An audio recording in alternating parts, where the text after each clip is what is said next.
babeshywa ko bishyuye amafaranga batayishyuwe. Hakozwe iki?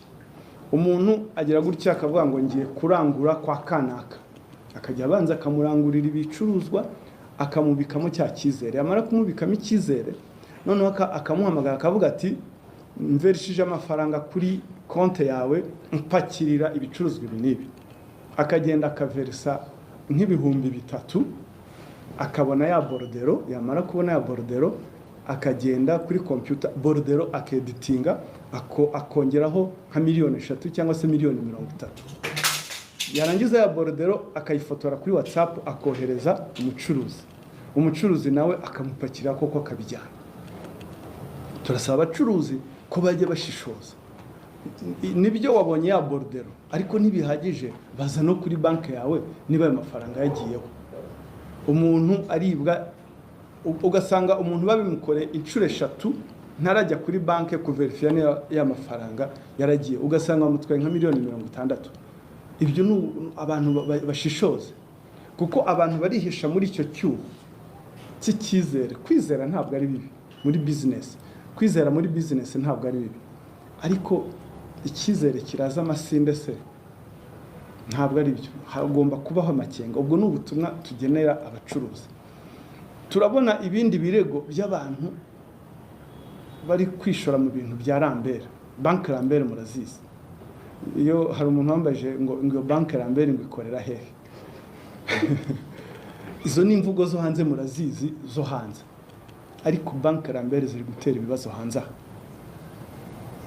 Ziri guteza gukoresha impapuro mpimbano, ziri guteza ibyaha byo gukoresha chèque sans provision, chèque zitazigamiye, ziri gukurura n'amakimbirane yo mu rugo. Kuko turabona ibintu by'abantu bitezwa cyamunara. Turabona inzu yari ifite agaciro ka 1,100,000 ngo umuntu yayitanzeho Rambere. Utanga inzu y'agaciro ka 1,100,000 ugatanga Rambere bakaguha 30,000,000 gute? Nicyo ugiye gukemura. Noneho za nyungu za Rambere zitaba ngo 30%, uba ucuruza iki? Ibyo bikarangira inzu yawe igiye kuri 30,000,000. Ibyo rwose ubutumwa mubabwire. Banki Rambere muzivemo, ziratera ibibazo biteye ubwoba. Ibyo bibazo byose navuze. Kandi buriya naba abantu babakiriye banki Rambere ntuko bose ari abatagatifu. Kubwe wananirwa kwishyura yanzu ya 1,100,000 akayitwara kuri 30,000,000 yaguhaye. Ubwo butumwa mubabwiye, kuko biri gutera ibindi byago, biratera ibindi byaha. Abishora mu byaha rwose bo ubutumwa nabo mubagezeho kw'inzego zishinzwe kurwanya ibyaha zidasinziriye. Ubushobozi burahari, tuzagumya tubirwanye, ntabwo tuzatezuka. Ubwo butumwa mu butagerezeho. Ngira ngo niba hari ikindi kibazo mwaba mufite mwabaza, kugira ngo wenda nawe agira icyo ababwira, agira ubutumwa yatanga, cyangwa yabanza akagira ubutumwa atanga. Sinzi wenda twamubaza. Yego. Murakoze. Nitwa Peter, nandikira Tarifa Rwanda. Ibyababayeho nkamwe mwabikuye muri Yesomo, ni iki mwumva abandi banyarwanda cyangwa se abanyarwandakazi bakagombye kwitwararika kugira ngo batazahura n'ikibazo nk'icyo mwagize? Nk'uko afande yabivuze, isomo rya mbere, twirinde kugendana amafaranga menshi, dukoreshe cashless. Hari amabanki, hari za momo. Nk'uko uwanyibye yabivuze, ndamugiriye icyizere. So umuntu ni umuntu, ashobora kubona ibintu bikamushuka kuko ayo mafaranga atayafite, kuko afite ibintu byinshi yakeneye, akumva nyine akeneye gufata ya mafaranga. Kwizera turizera, ariko ntitugatange icyizere kirenze.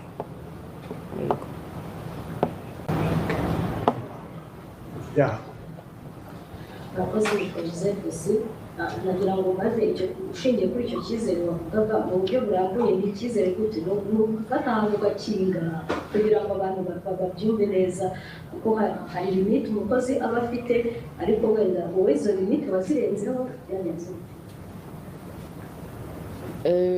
Ntabwo ari uko izo limite nazirenzeho.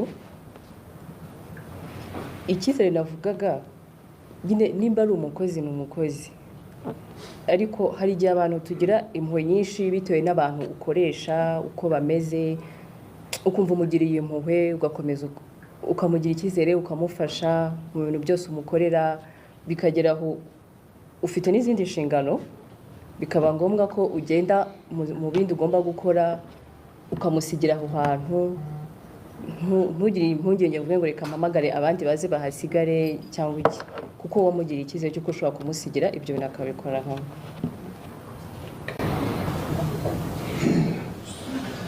Nitwa Ruti, nkorera The Future TV. Ndashaka kugira ngo he icyizere abantu ku kijyanye no gutanga ikirego iyo umuntu yagize ibyago nk'ibi, ko nkawe watanze ikirego mu gihe kingana iki kugira ngo wizeze abantu ko iyo batanze ikirego vuba ibibazo byabo bikemuka? Ikintu by the way ndanabashimira cyane. Mbere na mbere ndashimira igihugu, ndashimira inzego za leta. Njyewe nkimara kubimenya nahise nza kubivuga, baranyakiriye, ndamushimira cyane ko yaranyakiriye neza, aranyumva, ndabivuga byose uko byagenze. Byarashobokaga ko ntaza kubivuga muri icyo gihe, akaba yagenda bakamushaka bakamubura, wenda atakiri mu gihugu yaragiye, ariko bitewe n'igihe wavugiye icyakubayeho nabo birabafasha kumushaka. ubwo ubutumwa burimo ni ugutangira amakuru ku gihe, kuko iyo utangiye amakuru ku gihe bifasha inzego gushaka wa muntu hari